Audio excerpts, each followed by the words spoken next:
The latest tech. I'm Alexa.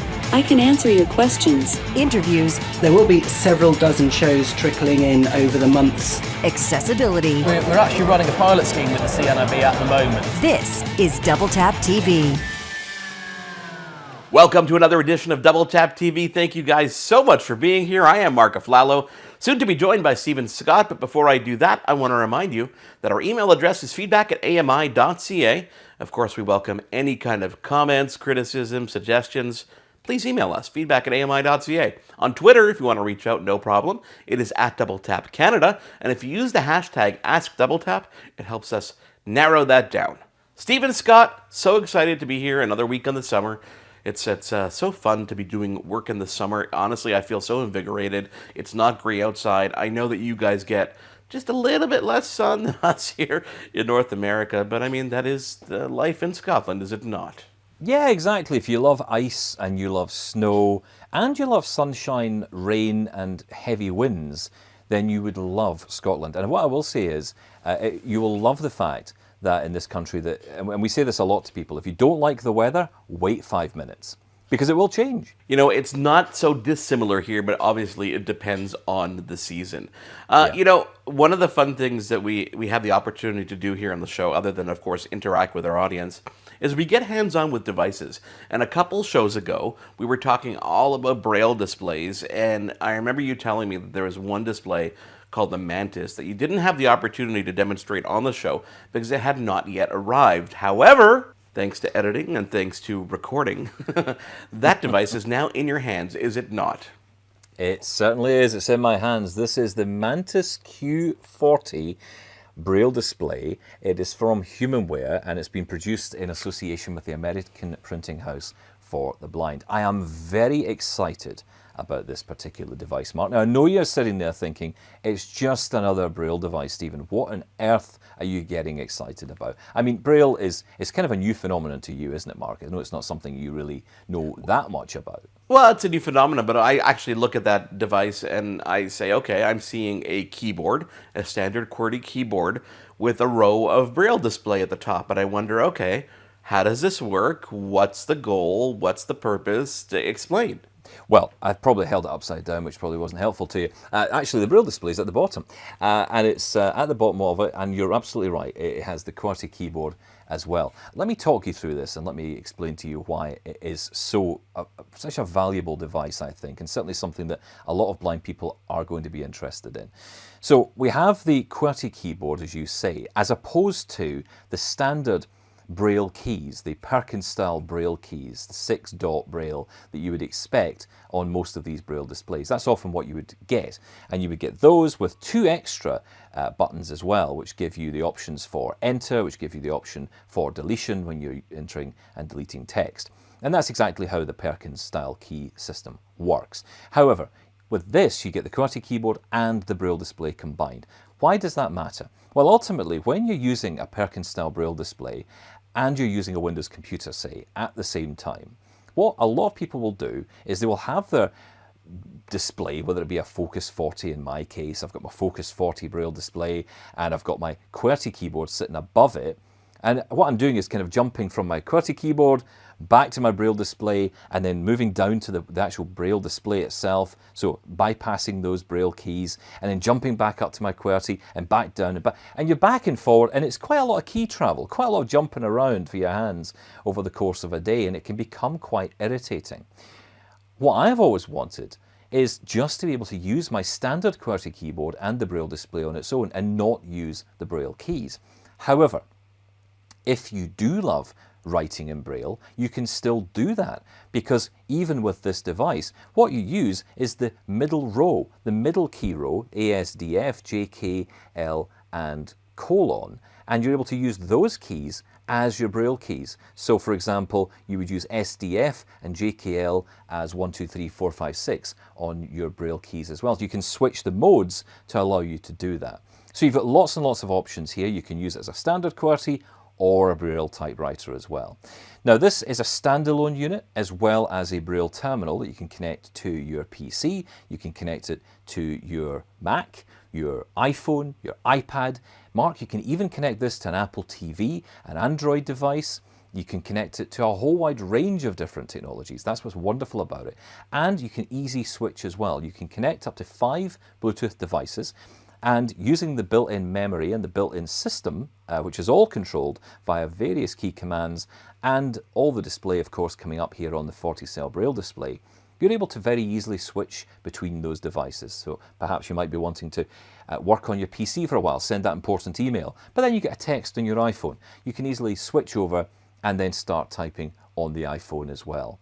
And of course, as a standalone unit, this is quite important because not only can you use it, as I say, as a display with your computer, you can take it away, pick it up, take it with you, and use it as a standalone note taker.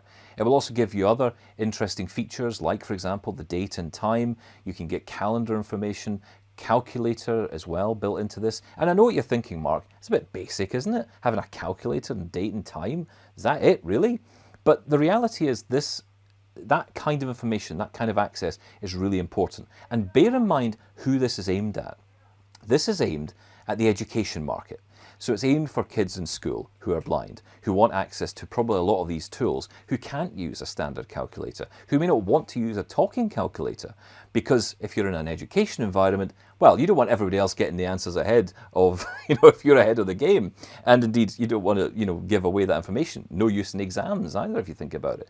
So in the education environment, this is going to be key. And I think in the business world, this will be really good as well. But personally, I love the ability to insert at the back here. I've got an SD card option. I can just slot in my little SD card.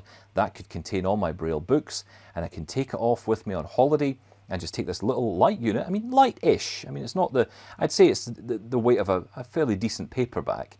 But in terms of the size, we're talking here the size of perhaps an iPad, maybe an iPad Air in terms of size. Lots and lots of features in this, and I definitely want to do more of a deep dive in it, but I just wanted to kind of show you this because it is a really exciting device, Mark. Where does it fall in the price point line when you talk about some of the other displays that we've talked about? So this comes in as it arrives in the UK. It's arriving here from Humanware at £2,500. So that probably equates to about £3,500, £4,000 in Canadian. That may be adjusted slightly, but this is clearly a considered device. And I'm wondering if the next question, Mark, is can I really justify a QWERTY keyboard from a computer that's going to cost me $4,000? That, of course, is a choice for you. You're kind of taking the words out of my mouth almost quite literally. Yeah, I mean, it's a lot of money. It's a considered purchase for sure. But at the end of the day, bear in mind what you're getting for this. Yes, it is a QWERTY keyboard, and that's your input method that you're choosing. It has got the extra Braille option as well to type using the Braille keys if you wanted to. But it's that display which makes all the difference. Yeah, and I think your deeper dive will give us a clearer answer in terms of value for the price that you're paying, which is definitely a higher price point. Do these devices depreciate in value over time, or does if I look for a year down the road from now, am I going to find this for a significantly less amount of money? Probably not, and that is an interesting question. And that's the thing with Braille technology. You could have a Braille display for up to 20 years. And not much new will change. In fact, it's one of the challenges I've had when we've been prepping for this show, and even when I've been doing my radio shows in the past, people always say, what's new in this line of Braille displays? There isn't much to talk about that's new. A lot of the technology that's out today has just been maybe updated slightly or changed a little bit, or a new feature been added, but ultimately the technology has stayed at the same. There are similar devices to this which go out and cost maybe double the price, if not more. And those feature things like, the ability to actually use Windows built into the unit, which sounds wonderful until you learn it's actually Windows CE that it's running. Oh, wow. Remember that? Windows CE? I do. So we're talking really old technology that lives inside a lot of this. This is not intended to be a standalone computer. It is the Braille that costs the money. And I always feel like I'm selling it to you here, Mark, and I'm not. But it's just, it's so hard. These companies find it so difficult because obviously Humanware have tried their damnedest here to create something which is available to many at a decent price point, but to get really good quality Braille, to get really high quality cells that don't break, that don't get damaged with constant use, bearing in mind if kids are using this, how many times will this be dropped? How many times will this be, kicked around or chucked in a bag to get moved to the next class? It's got to stand up to that, and for that reason you need quality components, and that's unfortunately where the cost does come in and does affect the price. Well, I look forward to your deeper dive. We've got some pretty cool products lined up that we want to talk about after we take a quick break. It is Double Tap TV. He is Stephen Scott. I am Mark Aflalo. Again, get involved. Feedback at ami.ca. The email address. On Twitter, we are at Double Tap Canada with the hashtag AskDoubleTap. Back in a moment. Love Double Tap TV? Listen to AMI Audio for Double Tap Canada every Thursday at 8 p.m. Eastern for news and reviews on everything tech. This is Double Tap TV. Welcome back to Double Tap TV. Stephen Scott and Mark Aflalo. He is Stephen Scott. I am Mark Aflalo. Thank you guys so much for being here. Stephen, we're in precocious times. We're living in a situation during this pandemic where people are worried about absolutely everything. We're wearing masks to make sure the germs are not going back and forth.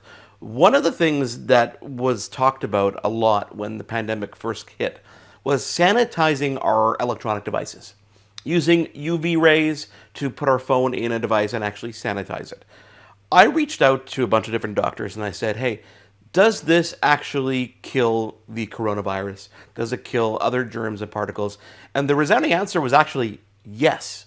And I was kind of surprised. I don't know if you were. I know that UV does play a big role in killing germs and things that we've seen it in air filters, et cetera, But when it came to our devices, I figured, wipe it down every once in a while, and we would kill a lot that's on there. But I think if you come to think about it, the amount that we touch our devices, the amount of times we lift it to our face after touching other things, it does click in your head. Like, wait a second, yeah, this could be a very large carrier for different types of germs and different kinds of ailments, could it not? Yeah, I think a lot of people don't realize, Mark, that these diseases don't sit on display. We can't see them. It's not. I mean, I can't see anything, but but you can't see these germs either. You'll never have a chance of seeing them. So the thing here is, it's not really. It's something that we have to fight against without really knowing what we're fighting against, if you know what I mean. So, the ability to clean, to look after our devices. So I picked up one of these UV sanitizers from Amazon, just a very, unbranded type one. It seemed pretty decent at the time. It got some decent reviews, and I thought I'd pick one of these up. And I've taken it out of the box, Mark, and I've got it here. And what I like about this is it seems to be just like a very simple little box. It's got a little a little lip at the front, and I can lift it up. And inside, I can feel inside. I'm not entirely sure if this is where the camera is supposed to go of the phone. I might be looking into this too deeply, but it does feel like that's the kind of the space where you would put the camera of the phone. And it seems almost built for an iPhone 11 Pro, which is kind of handy because that's exactly what I have here. So I'm going to sit the phone inside. It fits rather snugly. And what I also like about this, Mark, this is a blind thing, but I do like this. It comes with a USB-C to USB-A, as in standard USB cable. Now, what I like about that is it means that I can very simply just plug it in. What I love about USB-C is it doesn't matter which way around you put the cable in, you'll always get it right. And I love that about USB-C. So yeah, for that reason, it's great. I can just feel the back of the device and I can plug in the connection to one end. And I'm just going to lean down here, Mark, and I'm going to plug it into my USB charger here on the floor. Talk amongst yourselves. And here we are. Right, so I've got it set up. Oh, never do live demos. Okay, so that's me. I'm plugged in, and I'm just feeling around here. There's a button on the front. At least I think it's a button. Shall we press it and see what happens, Mark? Will we just press it? Let's do it. Press that button. I'm not going to destroy if the my power phone. goes out and we stop recording, then we know. Yeah, exactly. That's right. If the power goes off. I think you should be good. Well, if I destroy my phone, you can be to be blamed for this. Right, here we go. Oh, there we go. It's beeped. It's on. And I'm hearing absolutely nothing. But I assume I won't hear anything because it's all done by light. And that's the thing. This is UV light. Now, I'm not going to pretend to be an expert in this. I'm no Donald Trump here. But what I will say is that UV light essentially is used to clean the surface of the device. Now, the most important thing to remember here, while this is working, is that this will not clean as in, make your device fingerprint free, smudge free. It's not going to get rid of that kind of dirt. You're still going to have to wipe your phone clean. This is about getting into those germs that you can't see on the screen. So give your phone a clean after it, give it just a little wipe, But once you've put it in here, you'll probably find that those germs are gone. We would never know how much disease was on this phone because we can't see the germs. But the point is that, like you say, things like coronavirus, diseases of any kind that are on that, or germs that are on that. Just a common cold, common cold, exactly. the flu, who knows what. I mean, everything from all the door handles you touch on a daily basis to the, handlebars in cars and buses and transit. There are so many things on our hands that transfer to our phones, and we lift those phones up to our faces. So how long does this process take? About, I guess, 30 seconds to a minute or so? Yeah, I'm sitting here wondering. It hasn't beeped or anything yet, so I'm assuming it's still working away. I'm just going to leave it running. But while it's running, I want to show you something else. And this is pretty cool. So just stay there, because I want to grab my other phone. I have another one handy. This one is full of germs and filthy, so we'll just use that one next to the UV sanitizer, of course. So let's put this on top of the device. And what's cool about this is it's a wireless charger as well. So Really? So even though I'm using this as a UV sanitizer, and it's a box sitting in my house and sitting on my desk in my way here, it's actually functional as well as a wireless charger for your phone. So actually this one has got a nice little couple of functions to it. Well, I like that too, because I guess the idea is that you put this at your bedstand, and when you get home at night or you go to bed, you just drop your phone in it, let it get a nice clean, but at the same time, it's getting a charge as well, which is kind of interesting. I'd be curious to put that under a microscope and really see how many germs are being killed, but it is proven that UV light is definitely something that's going to help you keep that device sanitized. They're even talking about putting these in at retail locations where you're going to have to stand in almost like an airlock for 20 to 30 seconds and get, doused in UV light. Again, not harmful to the human body, which is great, but it is proven to kill these germs. They're even using these in transit systems in New York, and everybody's testing them in different places because you can blast something for, 30 seconds to 60 seconds and your job is done. Whereas if you have a human with some kind of desanitizing spray, they're going to have to go in there. It's going to take, manual labor and hours. So everybody's looking for a shortcut in which to obviously kill these germs and make it a safer space for all of us. I heard a little beep over there. Does that mean, I guess, that it's done? sounds like it's done. Okay, so I'm going to lift up the lid, and if my phone is completely fried, I'll, like I say, blame you. Okay, let's see. Is it still going? I think it's on. Yep, it's on, and it's still fine. And of course, it's now germ-free, which is incredible. I mean, God bless these live experiments. well, exactly. That could have gone horribly wrong. But here's the thing, right? This has either been a brilliant purchase or the biggest scam known to man. And because it's microscopic, we'll never know. But I think this is probably a good idea. I think it is. Hopefully you have not been bamboozled right here on our Double Tap TV. Lots of fun stuff still to come. We're going to get to your emails and your tweets in a moment. It is Double Tap TV. Thank you guys for being here. If you want to get involved, it's feedback@ami.ca, of course, our email address, and on Twitter @DoubleTapCanada with that hashtag, which is AskDoubleTap. Back in a moment with your tweets and emails. For more great Double Tap TV content, visit ami.ca/doubletap. This is Double Tap TV. Welcome back to Double Tap TV. He is Stephen Scott. I am Mark Aflalo. Thank you guys so much for being here this week. We've been talking about lots of cool stuff.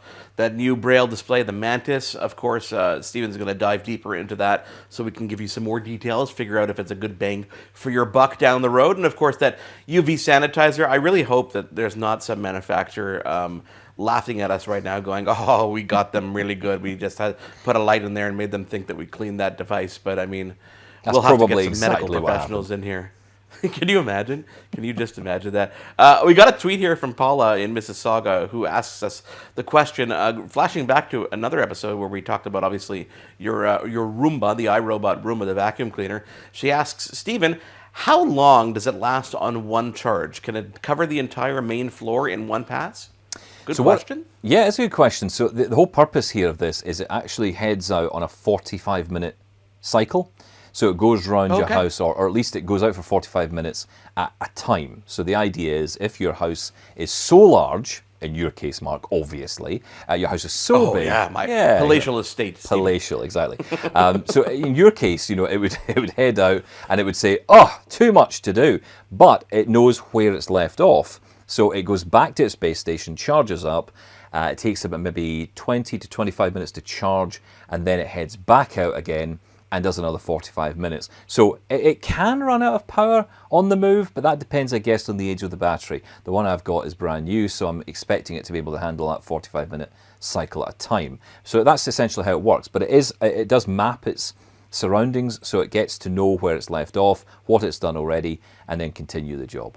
Yeah, that is pretty impressive. A 45-minute battery life for something that's constantly, turning motors and sucking up. I'm curious, Stephen, what's the capacity, though, in terms of dirt? Have you had to empty it often, or is it something that you kind of it reminds you when it needs to be changed, right? Well, this is the absolute benefit of the i7 Plus robot vacuum cleaner, is that it empties itself. So it actually comes with a bin that when it goes back to base, it actually automatically empties itself into a larger bin. Oh, okay. That's just too cool. It's just amazing. And then it heads back out again, clean, ready to pick up more. So every time it goes back to base, it empties itself. There's even a setting in the app. You can just go in, hit empty bin, and it will automatically suck out all the dirt from inside, all the debris, into the bin bag. And then you pop open that little hood at the top, you pull out the vacuum bag at the end, and empty out the contents, put it back in, or replace the bag. Our email address, feedback@ami.ca. Eva writes us here. She asks about the Braille displays. Since it can connect to multiple devices at a time, how easy is it to switch between them? Because I have a lot of problems when I use Bluetooth headsets with multiple devices. Good question. I have that problem sometimes too. Yeah, don't get me started on that one, Mark. I mean, the whole issue of Bluetooth audio, I use AirPods all the time, and I love my AirPods, but because I use VoiceOver on so many different devices, if VoiceOver starts speaking on my watch, for example, then my AirPods get dragged to my Apple Watch and I can't get it back to my iPhone. And it's like, oh, yeah, I wanted to listen to that podcast or get that latest announcement of news or whatever it was I was trying to get to, that notification. So I've set up a little Siri shortcut there so that I can automatically double tap on that and it will bring the audio back to the device I want. Now, in terms of Braille displays, it's a bit more complicated in a way, but a lot easier to control what device you want to control. Ultimately because each Braille display has its own menu.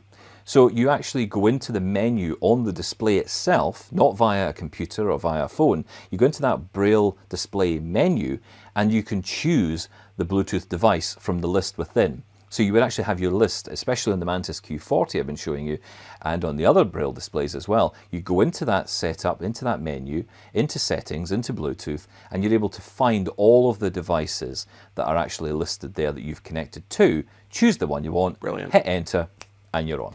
Feedback@ami.ca, the email address, and of course on Twitter @DoubleTapCanada with the hashtag AskDoubleTap. Stephen, I don't think those are the strangest questions we've ever had before, but I encourage you guys to obviously get in touch with us. We answer absolutely every email, whether it be here or on Double Tap Canada on AMI Audio. Stephen, thank you so much for being here as usual. We keep the show going, and we'll be back next week. On behalf of Stephen Scott, I am Mark Aflalo. Bye. Speak to you again soon. For more great Double Tap TV content, visit ami.ca/doubletap. Hosted by Mark Aflalo and Stephen Scott. Editing, Will Attar and Mark Aflalo. Production assistants, Wendy Kaufman. Integrated Described Video Specialist, Ron Rickford. Coordinating producer, Jennifer Johnson. Director Production, Karen Nye. Director Programming, Brian Perdue. VP Programming and Production, John Melville. President and CEO, David Arrington. Copyright 2020, Accessible Media, Inc.